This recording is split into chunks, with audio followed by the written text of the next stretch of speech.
Good morning. New Dean Moriarty here. Another glorious day in Denver, Colorado. Actually, I've recently moved to Hermosa, Colorado, but I'm back in Denver for a few days to take care of odds and ends and whatnot. And I figured I should make a video here at Rocky Mountain Lake Park, one of my favorite places. Yeah. There's the lake, the reeds that border it.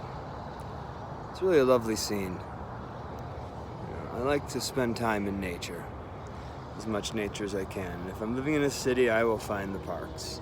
If I'm living in the country, or the rural area, well, then nature's right out the door, which is how I typically like it. What a day. Beautiful day. Today's Thursday, September the 24th, 2020. I wanted to talk to you today about meditation and about anxiety brain and how to eliminate it as quickly and efficaciously as possible. And hopefully not be as pompous as I normally am. Something I'm trying to work on. We all have our things we have to work on. For much of the year, I was working on not yelling and not being a prick, because I had a tendency to do that.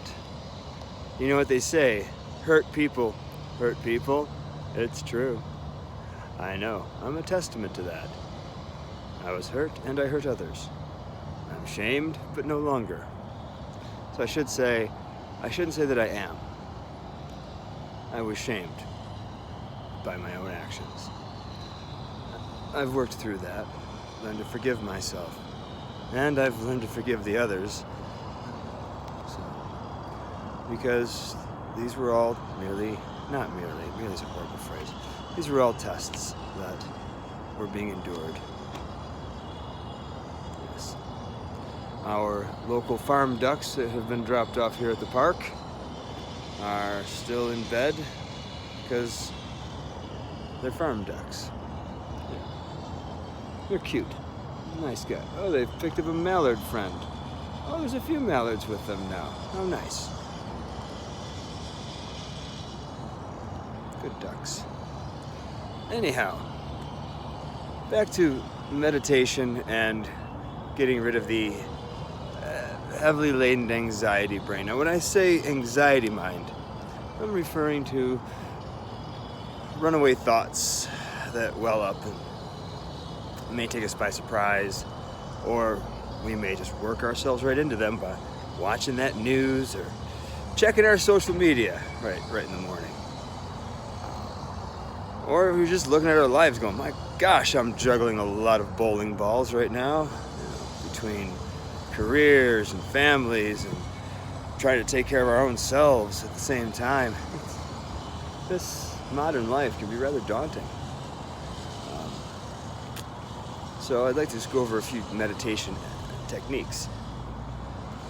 One of them, which I find to be ultimately helpful, it's a transcendental meditation.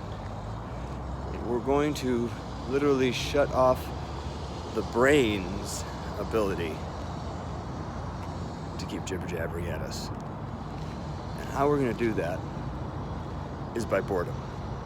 It sounds pretty boring, but it won't be. We're going to remove all words, except one. It's got to be a made-up word. A word exclusive to you, as far as you know. I mean, it could be a word that a million other people use. As long as you don't know that, it'll be a fine word to use. I'll let you know what my word is. Don't go using it, because I've already told you what it is. It's Som Heli.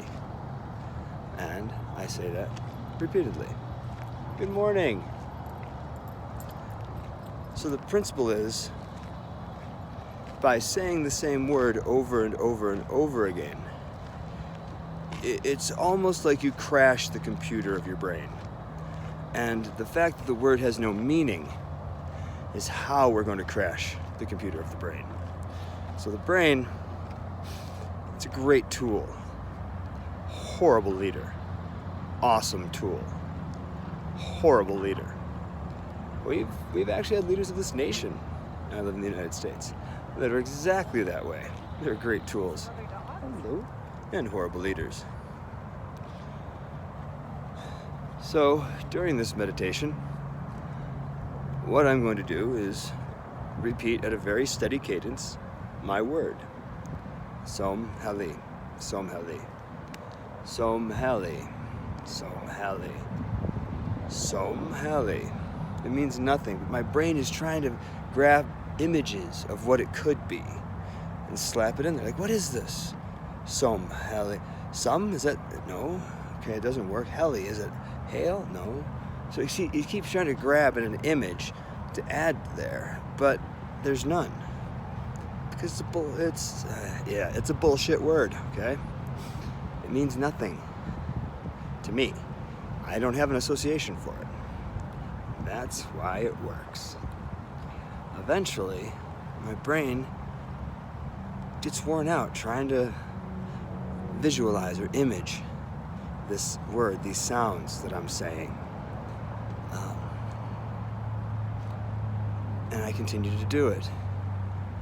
And eventually, my brain will literally just stop doing it, stop trying to image it. And when that happens, by the way, you don't have to say it out loud. You can just, you can keep saying it inside your mind, just quietly. But a very interesting thing does happen. And that is,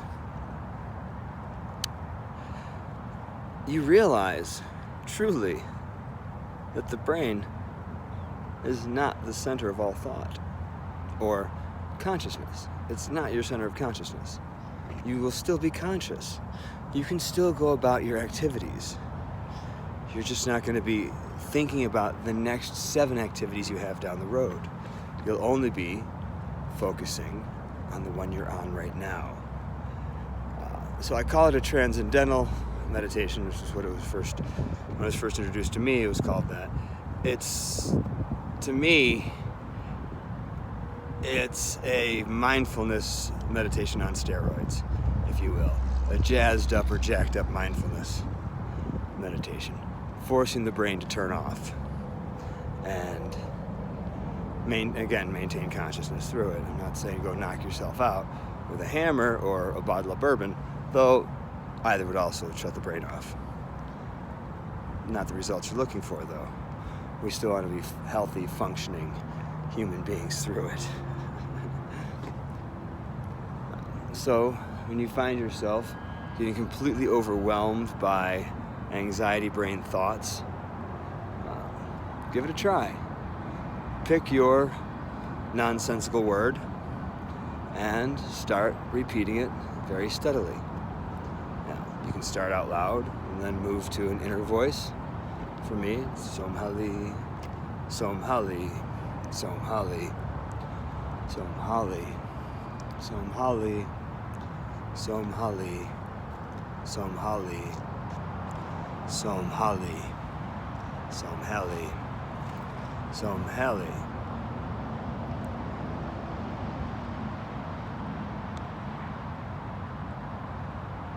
The world of thoughts begins to dissolve. And the world as it is begins to emerge again inside of me and outside of me.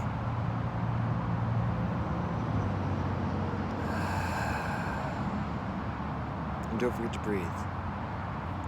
Prana is life. If you hold it, you'll lose it. I love you guys. Be well.